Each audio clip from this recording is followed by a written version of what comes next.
Now, I know a lot of you are thinking that becoming a field inspector sounds great. Hey, it's some work I'm pretty sure I could do. If she can do it, I can do it. If he can do it, I can do it. Hey, if they give me work I don't want, then you know what? I'll just tell them I don't want it. I won't accept it and move on to the next, and everything will be great. But hold on. Let me tell you something. Before you even decide to come into this industry with that frame of mind, today we're going to discuss the downsides of not accepting work as a field inspector. So first, let's just talk about how you even become a field inspector, okay? You get all of your DocuSigns done. They send you all the paperwork through your emails. You're signing up. You're all excited. You're ready to go. And then your first orders come through. You see your inspections in your system, you're all excited. But as soon as you actually take a look at them, maybe Google the locations, you realize that the location is out a little further than where you want to go. Or maybe you look at the location and you think to yourself, that looks a little shisty. I don't want to go over there. Okay, I'm just going to simply tell them I don't want to do it, and I just wait on the next. Well, there are some serious downsides to doing that. We're going to discuss those right now. Let's say, for instance, you sign up for a company and they've already told you what is expected of you as far as the mileage, as far as how far you're going to travel to do work. Now, sure, you may have a lot of work that is within your area. It's right around in your area where you live, and you're great with that. But there may be some that they'll give you that's way out a little further than where you're expected to go. How do you handle these situations? Well, the first thing we should do when we sign up for contracts is to read the paperwork. When we read the paperwork, we will find things in there that we probably were not expecting to see. You see, some of these contract companies will give you paperwork, and inside of there, all the stipulations of what they are expecting of you as a contracted independent field inspector. And that may be, in the fine print, be expected to travel up to 10, 20 miles. I've had someone even tell me that on their paperwork, it said up to 50. Now, I haven't read that, but I can tell you something. If I would have seen that and I knew that I didn't want to drive 50 miles to do an inspection, 9 times out of 10, I probably would have tried the company out anyway. But as soon as they started giving me those that were way out of my way, guess what I would have had to do? Cut them loose, straight nip it in the bud, because I know I don't want to travel that far. So to keep yourself from even having to go through that type of situation, what you need to do from the start is just don't accept companies that are insisting that you travel that far in the first place. And most of them will have them inside of the paperwork somewhere along the way while you're digging through and looking and trying to decide which ones you're going to sign first. It's right there in black and white. Those that don't, maybe you should ask first. But when you do ask, make sure that you know from the start what you are and not planning on doing. And I'm going to tell you what the downsides to those are. Suppose a company gives you something and it is 20 miles going north and you don't want to travel that far. Depending on the company, some companies could be very strict with this and they just don't say it. They give you workload and they're expecting you to do it because it is, according to them, according to the map, within your area. You look at it and you say, I don't want to do that. That's too far out. Now, I don't want to travel 15, 20 miles out. That's completely up to you. That's your choice. But once you say that, what happens is when you go in and you type it in there or you call, however way you are communicating with your company, when you let them know that this is not what you want to do, there are several things that could happen behind this. One of those things is maybe from that point on, they won't give you work that far out. They may not even give you work 10 miles out. You have no idea what's in the minds of the people who are distributing out the workload to all of these independent contractors. So they may automatically feel that you are just not going to travel anything outside of your neighborhood. And then you may have a company that is so strict about it until as soon as you decide that you're not going to accept a particular workload, and they just don't give you any more. Okay, but at the end of the day, what can we do about that? There is nothing you can do about it, but except the fact that from here on out, you don't have work coming in. So it is my advice to you as a independent field inspector to make sure that you read all of the paperwork. Make sure you read them all. Make sure you look at everything. Make sure that you don't see it anywhere where it says that this is what is expected of you. Now it goes back to another video that I've made before in the past where I talked about being able to negotiate price, and you can also negotiate how far out you want to go. Now there are some companies that will ask you from the jump, what areas do you cover? And when they ask you that, make sure you are able to tell them exactly what areas you are able to cover. Like I've had a company that automatically insisted that I can just cover the county of LA since I live in LA County. Okay, well, anybody who knows, please put it in the comment section as to how huge LA County is. Of course, I'm not covering the entire county of LA, at least going in particular directions. I'm not, because it could get extremely too far out. So I had to let them know what areas I can cover. Now, a way you can do this is you can go on to your UPS website, ups.com, and put in for zip codes around your area. And it'll produce a big map for you. And on that map, it's going to show you all of the zip codes that are near and around your zip code.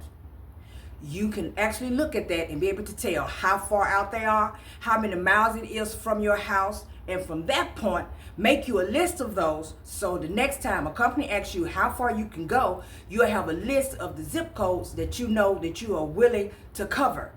And then that will help you out tremendously. But for those companies that are actually telling you how far they want you to go, those companies, there's really nothing you could do other than accept the work or say, I don't want to accept the work if it's too far or if it's in an area that you feel uncomfortable in going, and just see where the chips fall. And I can tell you that expecting all of your workload to be directly up under you is going to seriously limit the amount of work that they give you. Unless, of course, you signed up for several different companies, okay? Because at first, when I started, I had 4 or 5 companies at first, and by the time it was over, I was doing 6 or 7. Before I was able to weed them all out, I had plenty of work that was right around in my area because these companies cover different things. Some are doing commercial, some are doing houses for these particular insurance carriers, and other companies are doing houses for these particular insurance carriers because there's so many carriers out there we can't count. Every company does not have the same carriers in their roster. So with that being said, of course, I was able to do a lot of workload with and around me, but that could get overbearing. And I'm just going to be the first to admit that.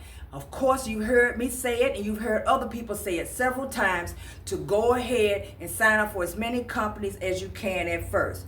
But that, to me, is to just get your feet wet, get out here and get you some experience going. And then, as I've always said in the past, start to weed out the companies that you know no longer want to work for. Because if you continue to go that way, you will burn out. Because eventually you'll have so much workload coming in, and all of these different companies have different type of paperwork that you have to put into their system when you finish and you return home and start uploading these photos. Okay, and I know that there are companies that a lot of you are probably working with where you're doing the photos through your phone. I do understand that. I get that. A lot of those are just apps though. A lot of those are not going to pay much money if all you're doing is uploading images through the phone. If I am wrong, please put it in the comment section and I will be the first to admit that I am wrong. But from my previous experience, from what I've known, uploading simply at the job site wherever you are through the phone, and when you walk away, you're done. I mean, you're really done. And why would they pay you boatloads for that? So put all of that into account when you're deciding which companies you're going to work for and what type of workload you're going to accept. Trust me, it is your decision and your choice, your prerogative if you see some work that's given to you and it is in an area where you know you do not want to go. Because nobody knows your areas better than you. And a lot of the companies are just nationwide companies. So therefore, they don't know anything about those zip codes. They don't care. The workload comes in through the carriers. They decide who they're going to distribute the workload out to. And bam, you end up with something in an area that you know you don't want to go to. So you jump in your email, and because I've had to do that, jumped in my email, gave them a reason as to why I don't want to do these last 3 you just gave me. I feel very uncomfortable in that area. Could you please give it to somebody else who is closer? Boom, that's the end of it. Nobody, not one time have I ever had any company tell me, well, unfortunately, we can't. This is something that you got to do, because at the end of the day, you don't have to do any of it if you don't want. But this video is centered around being aware of the downsides of telling companies that you don't want to do particular work. And I'm going to give you an example of my own, okay? I worked for a company, and I worked for them a while. All right. I ain't going to call no names, but I worked for them a while. And they were giving me work outside of my area. Now, I was accepting it at first because they were paying me to go, as well as the amount that I was being paid per inspection. I had no problem with it for a moment. You know, being nice. Okay, sure, I'll do it as long as I had several within that area. But then it started to become, you know, redundant. It was all the time and all the time and all the time. And I was like, look, it's too far out. I don't choose to continue to go in that area. Give it to someone else. Now, when I was doing all of that work out there in an area I didn't want to go to, I was also receiving work in and around my area where I live. But as soon as I said I didn't want to go out there, then my back office got slim. Workload started coming next to none. I didn't think anything too much of it. I just needed a break from them anyway. Besides, I was working plenty of contracts. But eventually I received a phone call asking me would I go to a different area for them, and they decided they'd call me before they just uploaded it to me, because it seemed like I haven't been doing any work for them in a while. Okay, we all know why that was, because they decided not to give me any more, because I said I no longer wanted to travel that far. Now, to them it might have not been that far. It was probably 23 miles or so.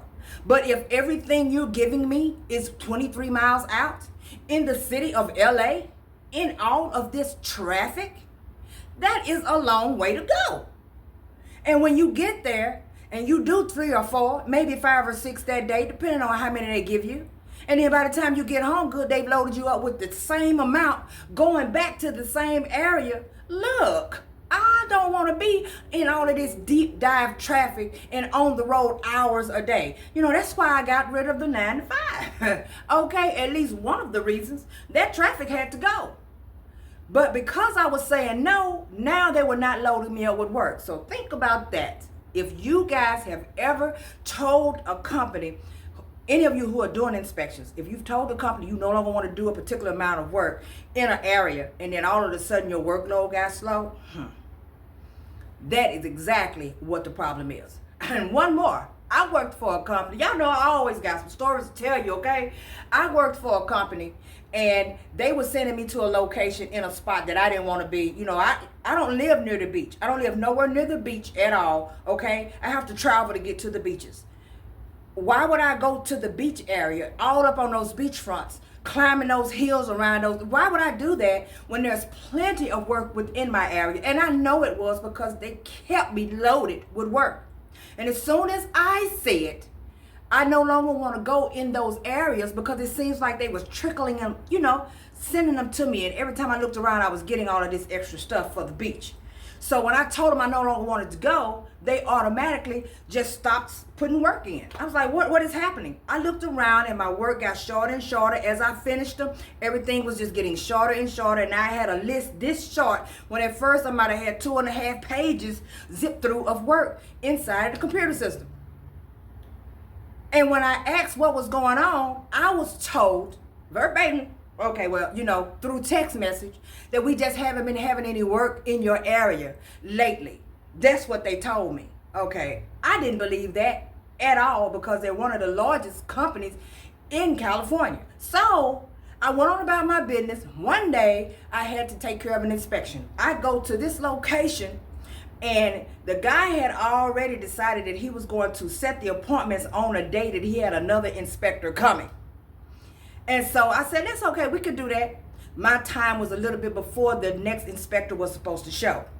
So I get to the location. We went through everything. We're everywhere, all around the building and everything, right?